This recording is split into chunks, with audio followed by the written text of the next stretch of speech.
Hey guys, Shawn Ziem, the host for the Network Marketing Insider, where I bring on guests that are in network marketing, affiliate, and multi-level, and we're sharing their story. We're talking about trials and tribulations, strategies that worked, failures that they've had, talking about some personal development, some ways of their building their teams and leadership skills. You're going to learn something. So we want to make sure you stay with us the entire time. Don't forget, if you have some questions, drop them in the comments. Hit that subscribe and that notification bell besides the like button, and drop where you're watching from. That's the least you can do. Or if that's even trouble, hashtag live if you're on the live, hashtag replay on the replay. We appreciate all the comments. That helps the algorithm and more people can see. And I want to remind you, make sure you go to the description and connect with my guests. It's someone that you're going to definitely learn some things from, and I appreciate every single one of you for being with us. Let me bring on my next guest. We have Tom Tighe. What's up, man? How are you? Hey, Shawn, I'm doing great. How are you doing today? Doing fantastic. I appreciate you, taking some time out. A lot of times people are like, afraid to share some things because they think that, people are going to steal their business. And I just appreciate you getting out of your comfort zone as well, getting involved in, never doing this before. So it's a good thing, guys. Again, it's not scripted. And I want to, as always, have my guests, you, share who are you and why did you get into network marketing? Okay. My name's Tom Tighe. I'm here in the Dayton, Ohio area, and my wife, Linda, and I both have pretty good careers. My background is in aerospace engineering. Hers was physical therapy. And we're raising a family. And although those are good careers, I was looking for additional streams of income, tried traditional flipping houses. That was a lot of work for low pay. Things like that. Was miserable to stock trading, so looking for something that I could relate to and work out. A colleague shared with me a company that I just identified with. We got results on their products. It was in the nutritional field, and everybody I suggested trying the products got results. So I took a close look at the company. I liked their marketing plan. What I really liked most about it was I could build a residual income that I could pass down to not just my children, but also to my grandchildren, great grandchildren. Although what a great legacy, because I cannot pass on my engineering degree to anybody, right? So I love that aspect. I like the aspect that I could not put my house at risk, for example, to build this business. I could build it on my hours and the I'm going to say the nuggets of time throughout the day as you wanted to, and there's no limits to what I could do with it. So we got started, and that first year was able to match my wife's income. And that was thrilling and allowed us at that time to let her step away from the workplace while our kids were young. Our kids were very young at that time. One of our goals was to put our kids into Christian school starting at kindergarten. And if any of you have looked into private school, it's a sobering take a look at, to be honest with you. And so our business allowed us to do that, and tremendously. And as it grew, it began to rival my career amount of money I was making. And so I had an opportunity to take an early retirement, which I exercised. And at that time, my boys were in high school, and they're playing typical sports that kids play today: baseball, golf, basketball. And I had spent many years having three boys as a little league coach. I spent 11 years doing that, with a lot of fun, of course. I'm sure a lot of your audience have done those type of things. But I knew the coach for this school, the head coach, and they lost a faculty member, and he approached me and said, "Hey, while we're looking for this faculty member, could you help me out by being assistant baseball coach for the varsity squad, and also assistant coach for the golf squad? Two sports I love to play and enjoyed all my life." So yeah, I jumped at the chance, and so I got to be out there with the boys in full uniform. All my boys are playing, so for me it was a lot of fun. I don't know if it was for the boys as much, but I had a great time. So that was a freedom that allowed me, because of our business growth, to do. Beyond that, I love the fact that, if I want to take my wife to lunch, I didn't have to ask somebody for permission. If I wanted to take a week and go skiing or whatever, I didn't have to ask anybody. I can just do it. So I love those facets. And today, be honest with you, I as an engineer, you always have questions on things. I worked in a great career field, and I'm now doing consulting part time back at the lab where I used to work on. And I love doing that because I just love the field. but I do it at my own time, and it's very flexible, so I still have time to build my business, and so we just love it, and we've traveled. I can't say all over the world. We've been to several countries, but all over the United States, and so we've had a good time with it, and we've learned a lot along the way. I tell people that building a home business is kind of like a professional growth business that's disguised as a business. So really enjoyed that aspect. I appreciate hearing all this and being fully transparent. Yeah, man, you can do a lot of things. A lot of people I know, you said pockets of time. What exactly were you doing in those pockets of time to build your business? A lot of people are, That's a great oh, question. I Yeah. don't know what to do. Like I want to, that's what I love to hear. What are some things that you were doing? You know, I know I pick up my phone. This is a powerful thing that people should be using, but people don't realize how to use it. Yeah. Well, when we started our business, 29 years ago, we didn't have phones like that. No, but that's okay. What I find that a lot of people do mistake wise is they think it's a great idea, or they think the idea is intriguing to have a home business, but they don't then come to the table with a work ethic to back up that desire. So the first thing that I recognized I had to do was take a look at this as a business. It's not going to grow on its own. It's not that way. And so we sat down as a family, and I said, "How can I make this happen?" So I made myself a home office, and picked hours that were helpful for the family. So what we did was I took a look at 2 hours in the evening after dinner. I always helped the kids with their homework that needed that, and then they knew when Dad walked into the back bedroom and closed the door, it's like I'm not here any longer. Unless someone's arm fell off, you can't come in.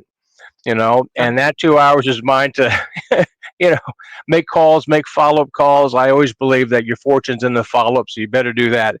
Um, so I did that, and then I come out and I could see the kids to bed and whatnot, have time to eat with my wife. So that really worked well.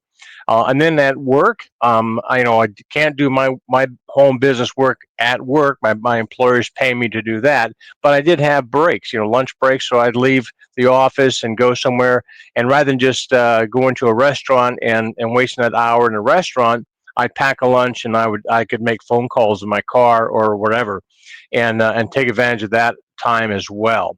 And so those really helped out. And then as our business grew, I actually started doing a national call. Today we call them Zoom calls. We do Zoom calls now, but back then we were just doing conference calls. And that Mhm. allowed me to reach people across the country because our business grew to many states, a couple different foreign countries, and that allowed us to continue to team build with people that were in remote areas, for example, that I didn't have immediate access with. So that's kind of what we did, and finding those nuggets of time really were important because it gave consistency on a weekly basis to our business, and I could tell folks in my team, look, you can guarantee to get me at these hours, and that was helpful to them. No, guys, that's 2 hours each night, having a dedicated space at home, and then going over with your family. What are your goals or your initiatives that you're going to do with your business? That definitely helped Tom out. And Yeah, then I like to, yeah, who needs an hour for lunch every day when you can eat something? And then I use the same thing. I teach and I have time to talk to people and collaborate and share ideas and opportunities. And using that time wisely is the key thing. A lot of people are watching Netflix, they play video right. games, and I'm like, man, I look at the younger generation, I'm like, there's so much time. And with this type of business, you're using some of your downtime to get more time, to free up more time in the future, because you're going Exactly. to have the Yeah. financial freedom for having more money come in. And I love that you're into golf, man. What is your favorite club that you have in your bag? My favorite club? Wow, I don't know if I have a one favorite. I really enjoy my 5 wood, and I really enjoy my 6 iron. I like this. I like the six. I like that's a good consistency. You talk about consistency with your team in golf. You have to find that club that you're very consistent with. So I'm a buck 80 out. I know I can hit my 6 iron, and I know if I'm there, I'm on the green and I'm looking good, and it's Right, consistent. right, and you can ease up and you can play. It's got a nice wide range of distances for you. Yeah, everyone has to find that in the bag. But I enjoy golf, man. And if you have the time, yes, you can do our businesses from a phone. You could be on a golf course, and I Oh don't yeah, suggest yeah. this. You Well, could be on the golf course yeah, doing business. You could be on a beach doing business. I would, like you were saying, just take some time away. If you're golfing, golf, have fun, be in the moment. Like Tom is a father, I'm a father. I like being in the moment with my kids. Don't jeopardize it because you have business to do. Separate right. it in your Right. day You so that need to you know. separate because you don't want your family to believe that you're tied to that business. That's not who you are. That's just a means to an end. So you're right. Our kids want time, not watching us do other things. Right. So yeah, Oh, I tell you what, when I go golfing, I put my phone off and it goes in the bag. You know, but if I was when I was playing little league with the boys playing little league, youngest one at least, and I had a cell phone at that time. I'm sitting on the sidelines watching them play. There's no reason I couldn't take a call, during an inning while I'm just watching, things like that. So you don't let your business control you. You need to control it, but you have to put some discipline to it, or it's not going to grow. That's just my opinion. I agree. And you said it earlier about being in a business that's focused on personal development. If you're Right. focused on that, you're always, and you said it too, you're always learning. I love to learn. I like to learn.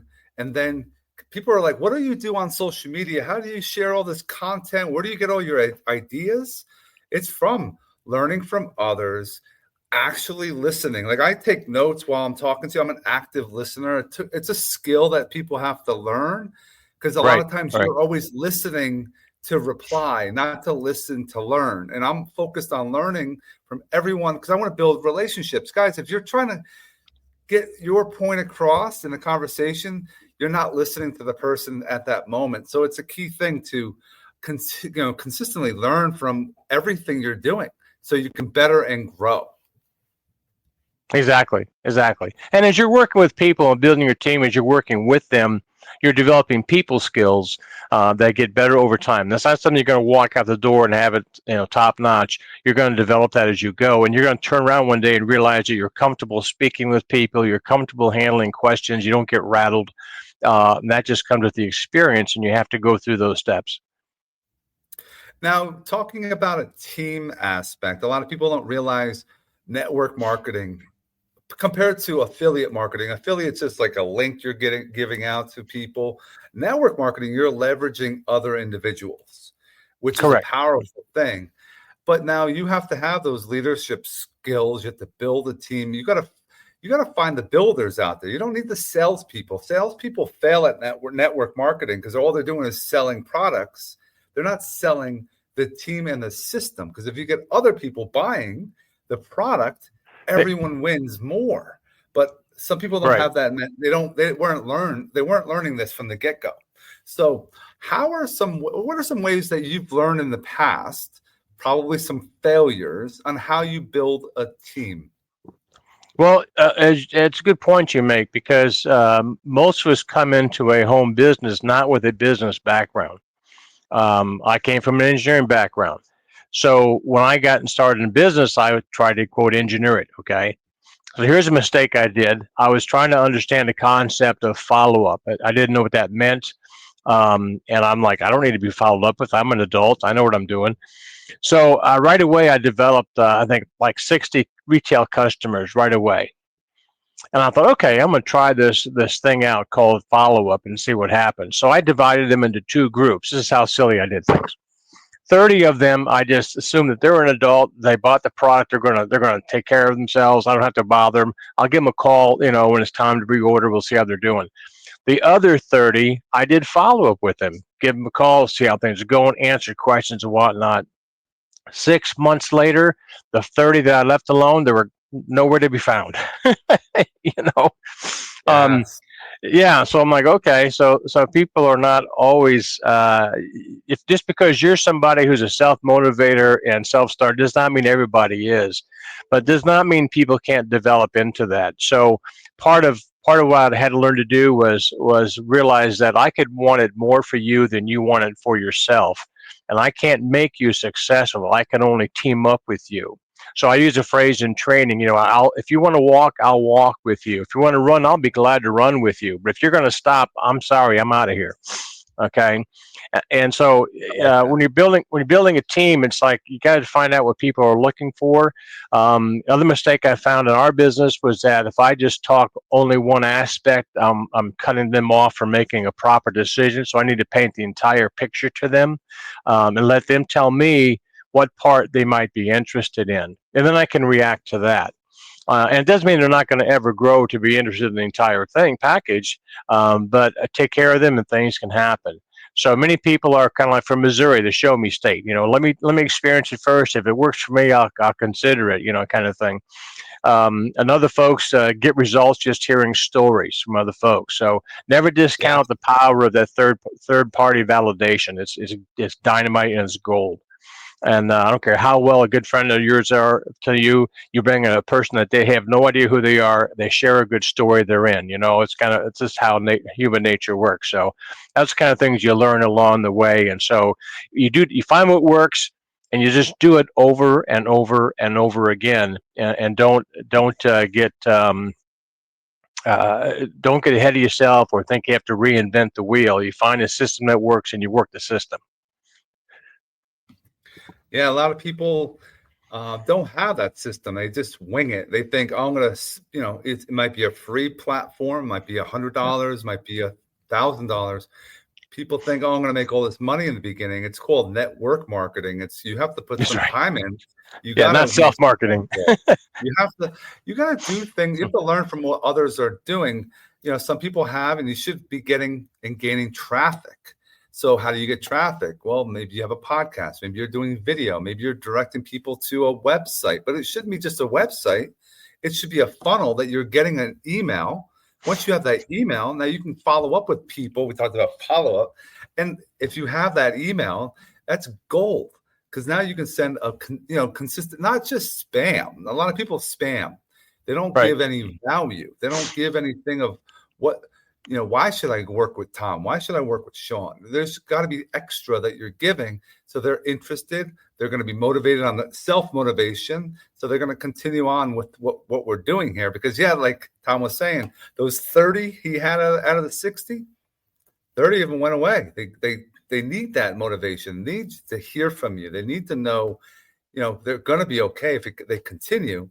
But a shiny object comes out of nowhere, right? And changes the game too. They always see that. Oh, Right. it's Right. shinier over there. The grass is greener. I want to try this out.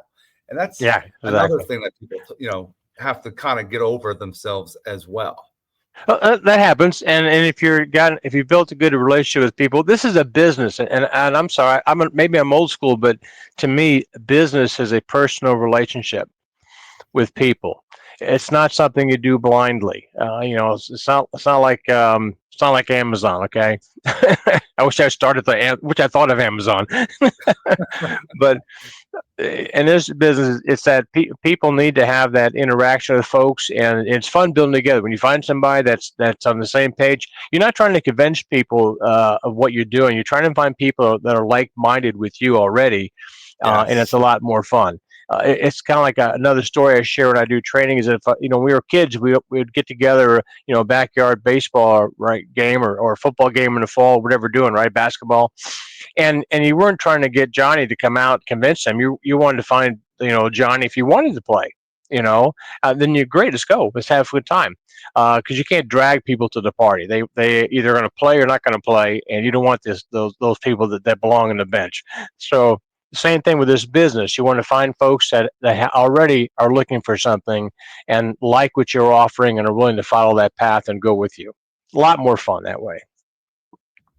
Now, with today, we talked about making phone calls, and now people are using the Zoom. Are you generating opportunities from social media? Do you have are on Facebook and Instagram and LinkedIn? Or are you on Craigslist or any places that you've been hiding and playing in that you're able to get some opportunities online? That's a great question. I am on LinkedIn, although I'll be honest, I haven't figured out the code how you make those work, and I honestly have not met somebody who's broken the code on Facebook or any other platforms. And so for me, it's still working the best as I meet people on a daily basis. Actually, if you just open your ears when you're walking around and doing your normal activities, whether you're at the grocery store or at the laundromat, or not laundromat, but so much, but you know, one of the home stores or what have you, you're going to meet people or get into conversations all the time. Maybe so when you go out, I always say you should go out, not like a homeless person. Go out dressed like you're a businessman, or at least dressed where you look like you're normal, and you can strike up conversations and they'll lead you places. I give you an example. At the grocery store, I was at one of the few times I was with my wife at the grocery store. When I go in the grocery store, I want to go over there, grab what I want, and get out, right? And she's like, "Let's look over here." But we went to the checkout stand. And I'm going to the shortest line I can find, right? And she says, "No, I like to go over to station number 4. I like that lady." I'm like, "But there's 4 people in line over there." She says, "That's okay. I like her." So, so you see where it's going. So we're in that line. So we get to finally where it's our turn, and my wife's still laughing at me, and she says, she says to the gal, my husband wanted to just run in, run out, but I always like to come through your line. You know why? You're always smiling, have something nice to say. And this lady stopped, and she turned to her and she said, "You know what? I smile and I'm nice because that's my job. But I'd rather be home with my 3 children than here. But I have to be here because my husband and I's jobs are today don't meet all of our bills for 3 children, and I have to be here." And we went, "Wow." Didn't say a thing. Didn't say anything. Put our stuff through, whatever. My wife turns and says, "You're a mom. I'm a mom of 4 myself. I hear your heart. You know what? My husband found something that he and I were able to get involved with that has allowed me to be a stay-home mom, allowed him to retire early from his career and take care of our kids. And I'm always looking for good people to have a work ethic. If you'd like me to get in touch with you, I'll be glad to do so." This lady stopped, ripped off a piece of the ticker tape on her, wrote down her name, her number, the best times to reach her, and said, "I'll be waiting for your call tomorrow." You Okay. guys? That does not happen on social media. Not, at least not to me. Yeah. Now, there are people that know how to do social media, and I hope I can meet them and they can teach me something because I'd like to learn. But I find those type of conversations that are organic, or you run into somebody. I've had guys at work. They'll say, "How come you're got a good mood all the time? You work part time. You seem like you're doing okay. What? I see the car you drive. I see the car your wife drives. I know where you live. What's going on?" You know what? I believe in multiple streams of income, and I found a couple things that really clicked for us, and then drop it. And I'll come back and say, "Well, so what is it?" you know. Um, Oh, well, if you're interested, I'll talk to you. So, I won't talk to you at work, but tell you what, what's a good time I can connect afterwards? We can grab a cup of coffee someplace after work, or I'll give you a call. We'll set up a time. How about we do that? Sound? I'll show you a business opportunity that I just fell in love with, and that I do. And if you're interested, maybe you can be part of my team. Guys, there it is. And I've always been against, I'm in the insurance business too. And I'm against giving out business cards in that space because everyone throws them out. But guys, I think it's a good Right. idea to maybe go to a Vistaprint, go to some kind of outlet and get some cards printed up with maybe a QR code on there. It could have your video, you could have information, it could set up a phone call, what have you. It might be a good thing to have, like instead of, they could write their numbers down, but you could be like, here, have this. And I think in our space with network marketing, affiliate marketing, multi-level marketing, it definitely is a good thing to have.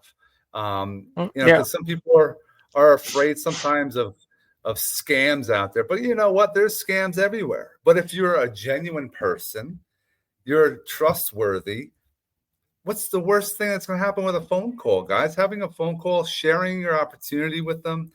You're going to be honest and upfront. It's going to be, an opportunity of a lifetime. And it's just doing things old school can work now instead of trying to send Right. emails and text messages and messengers online. Just, man, you could be in the Dunkin' Donuts, you could be in a shop, right, and just have a conversation and see where it goes. But like we're telling, it might not be people that need lots and lots of, they don't want to change their career. Maybe they just need $100 a month, 150 to pay some bills off, and that's life changing, right? Oh yeah, yeah. You help somebody, or how they can make $300 to $500 a month.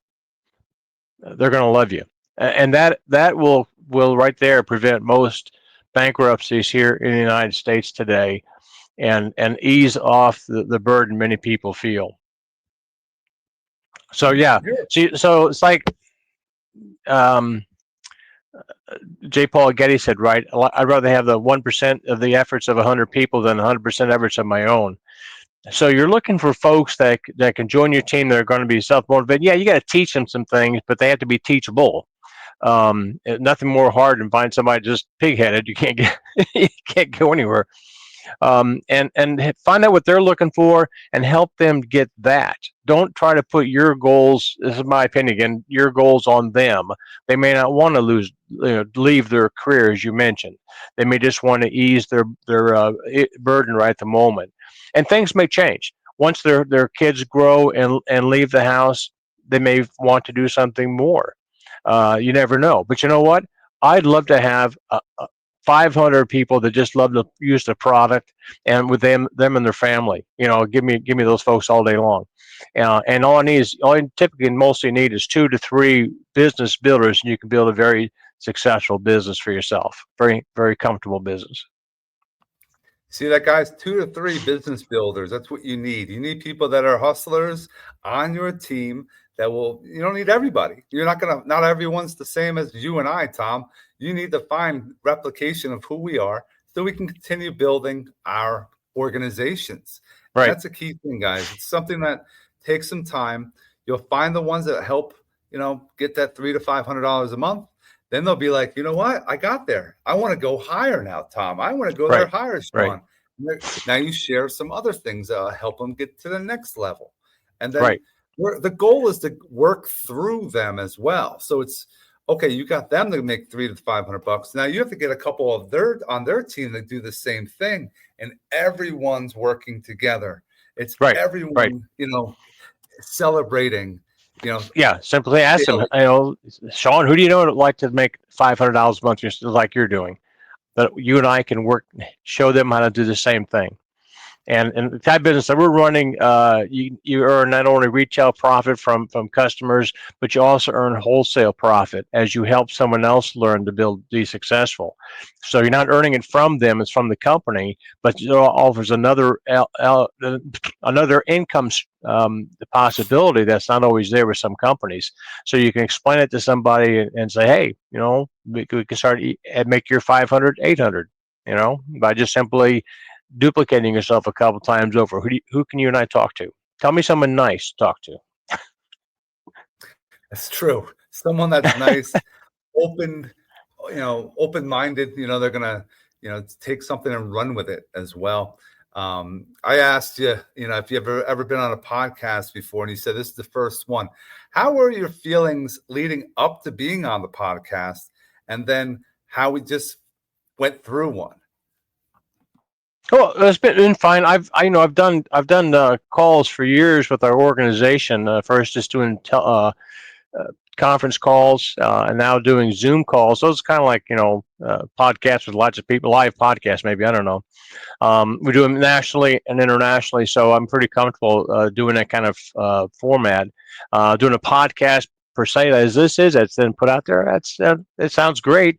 Love to see how it's going to be received by your audience and folks, and if anybody's interested, definitely give me a call.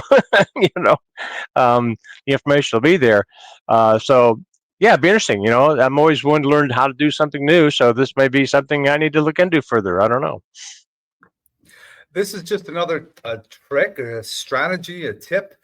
You want to gain traffic, so I'm going to drive people Correct. to my website. So bringing on guests, guys, if you have a podcast, you're driving people to websites to see what you're about, to see what you're doing, to help others. And like I've told people in the past too, maybe there's friends that are watching that are in Tom's circle, that Tom's been talking to them about his product. Maybe they're not into it, but they might be interested in what I'm doing, and vice versa. There's people in my network that they don't want to work with me. They've seen what I've been doing, but they're going to see and reach out to Tom. All his information's in the description, guys. Reach out, have a call with him, have a Zoom, have a video call, FaceTime, what have you, to see if it's a fit. Because I know every single one of you, we said it already, multiple streams of income is needed in this world today. No matter where you're watching, this is global. Everyone across this entire world can utilize what we're doing. And I mean, $300 to $500 a month. It could be thousands. It could be whatever. But it's all about putting that time in. And it's just, taking a chance, trying it out. And if you try it for a year. Don't give up after 2 weeks and say, Tom, Right. Shawn, I'm not making any money. I'm going to quit. Don't be a quitter, because if you just continued, you would be successful. So I definitely this type of business, the only person who can fire you is yourself. Yes. So, if I tell people, if the person sponsored you is not able to teach you or is not talking a language that you understand, reach up to someone else. Find someone that will help, because this business, all boats rise with the tide. So if you have upline, it's not reaching out, then there's something wrong with that upline. You need to find another upline. Yes, 100%. So, Tom, I appreciate you dropping some massive nuggets on this podcast. Everyone else, we're appreciative that you're showing up. Please, reach out to Tom, share this video with someone you love. Also don't forget, subscribe and hit that notification bell, because every week we're dropping, new content, new guests. And Tom, stick around for one moment afterwards. Everyone else. Sure. We hope you have an amazing rest of your day. Yeah, thanks, everyone.